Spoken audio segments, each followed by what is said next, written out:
నమస్తే అండి, నేను మీ డాక్టర్ రమ్యశ్రీ ఎండి ఆయుర్వేద. సో ఈరోజు మనం నిబంధం అంటే కాన్స్టిపేషన్ వాటి యొక్క కారణాలు ఏంటి అనే దాని గురించి మాట్లాడుకుందాము.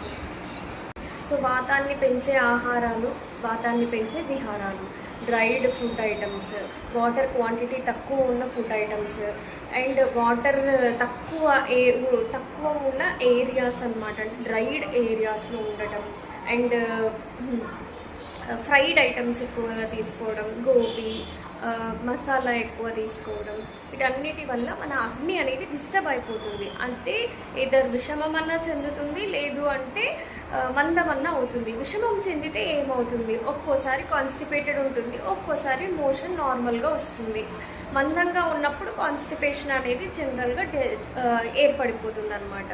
అండ్ ఆమం ఏర్పడటం మన బాడీలో. సో అగ్ని మందంగా ఉన్నప్పుడు ఏమవుతుంది అంటే ముఖద్వారాలు అన్డైజెస్టెడ్ వేస్ట్ టాక్సిక్ మెటీరియల్స్ తోటి మన ముఖద్వారాలు మూసుకుపోవడం అనేది జరగడం వల్ల కూడా నిబంధం అనేది ఏర్పడుతుంది అనమాట. So stay tuned for next video also అండి. So thank you.